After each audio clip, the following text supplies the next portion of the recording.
Here's something that might shock you.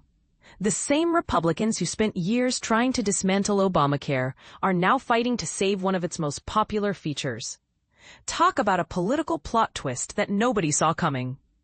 As the September 30th government shutdown deadline approaches, Washington is witnessing an extraordinary political phenomenon. An unusual coalition of Republicans and Democrats has emerged.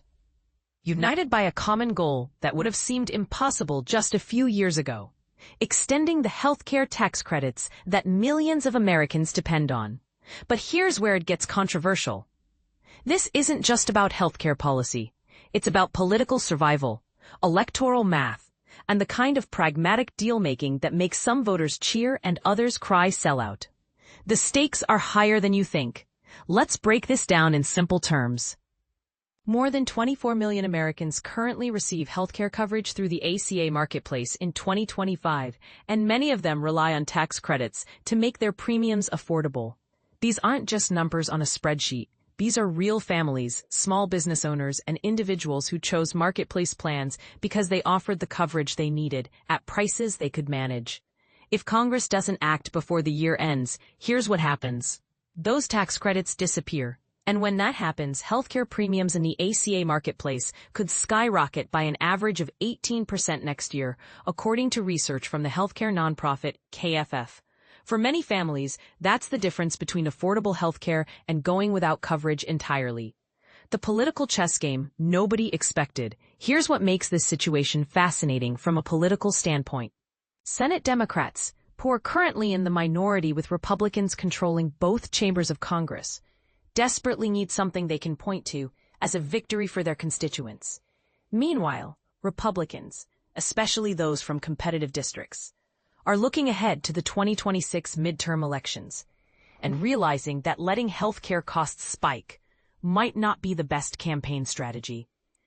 Representative Jen Kiggans, a Republican nurse practitioner from Virginia, captured this sentiment perfectly when she said, "Families getting notice in about 6 weeks that their healthcare premiums are going to go up at the end of the year is not the right direction." Kiggans has joined 11 other Republicans in supporting legislation to extend these subsidies for another year. But here's the part most people miss. Kiggans and many of the House Republicans pushing for this extension happen to represent some of the most competitive districts heading into 2026. Coincidence? You decide. From Obamacare to political reality, let's take a step back and appreciate the irony here. When the Affordable Care Act passed in 2010, Republicans coined the term Obamacare as a way to criticize and ultimately undermine the legislation. They saw it as government overreach, an expensive mistake that needed to be repealed and replaced. Fast forward 15 years, and we're witnessing a remarkable transformation. Some of these same Republicans are now warning that failing to extend these healthcare tax credits could be viewed as a tax hike on their own constituents. As Kiggans put it, "I struggle with Republicans sometimes not being in the arena with healthcare issues, and this is a no-brainer for me." The numbers game. What's really at stake? The tax credits in question were originally signed into law by former President Joe Biden in 2022, during the height of the pandemic. The policy expanded eligibility and capped out-of-pocket premiums for benchmark plans at 8.5% of income, a significant relief for middle-class families who often found themselves in that awkward spot of earning too much to qualify for Medicaid, but not enough to comfortably afford private insurance. However, extending these credits isn't cheap. The Nonpartisan Congressional Budget Office estimates the cost at $380 billion. That's real money. And it's the kind of figure that makes fiscal conservatives uncomfortable regardless of the policy's popularity. This creates an interesting tension within the Republican Party. On one hand, you have representatives like Kiggans who see this as essential constituent services. On the other hand, you have conservatives who look at that $380 billion price tag and see exactly the kind of government spending they came to Washington to reduce. The advocacy coalition you didn't see coming. What's particularly interesting about this issue is the breadth of support it's generated. We're not just talking about the usual healthcare advocacy groups you'd expect. The coalition includes everyone from the conservative Americans for a Balanced Budget to the American Medical Association, organizations that don't often find themselves on the same side of policy debates. This unusual alliance suggests that the issue transcends typical partisan boundaries. When fiscal conservatives and healthcare advocates agree that something needs to be done, it's worth paying attention. The Democratic dilemma. For Senate Democrats, this situation presents both an opportunity and a challenge. Senate Minority Leader Chuck Schumer has been vocal about healthcare concerns, stating on Thursday, "The American people are hurting because of how they have decimated healthcare. We need a bipartisan negotiation to undo that damage." Democratic Senator Tammy Baldwin of Wisconsin has been even more direct, pushing for the fix to be included in the upcoming stopgap government funding bill. "We need to extend these tax breaks as soon as possible," Baldwin said. "With families already being squeezed by high prices, this is the last thing they need." But here's the strategic calculation Democrats are making. Senate rules require 60 votes to pass most legislation, which means Republicans need Democratic support to fund the government. This gives Democrats leverage to demand that healthcare tax credits be included in any funding deal.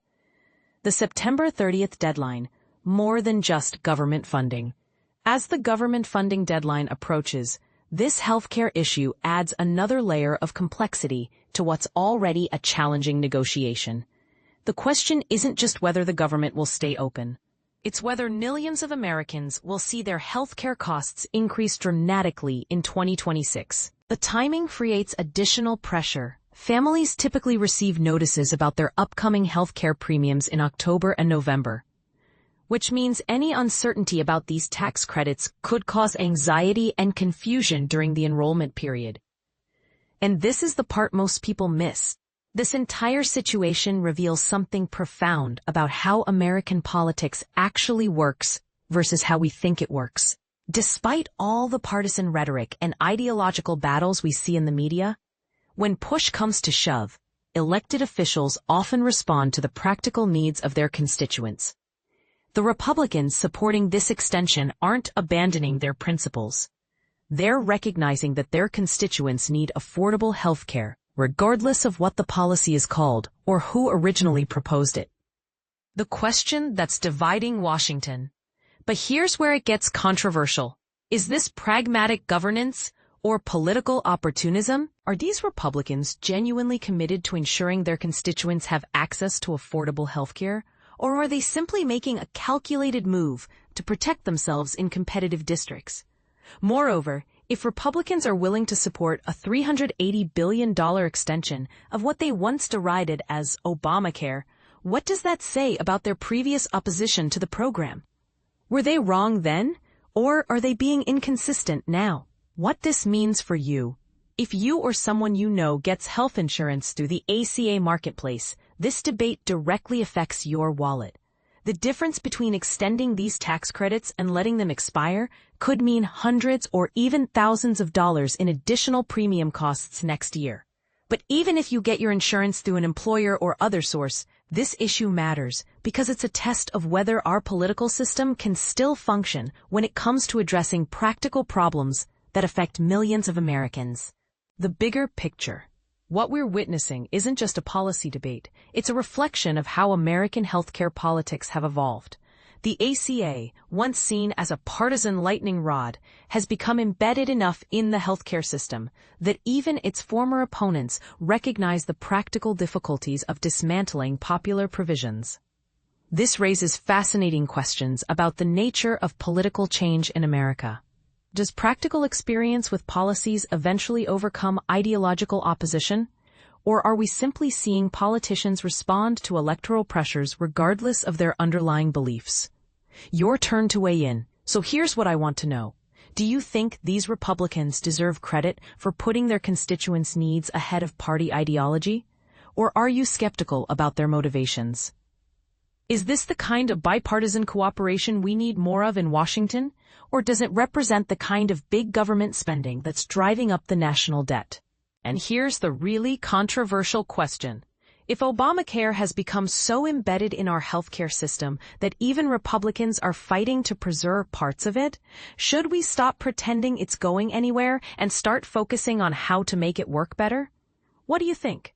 Are you seeing this as a win for pragmatic governance, or as politicians abandoning their principles when it's convenient? Drop your thoughts in the comments. I have a feeling this one's going to generate some heated discussions.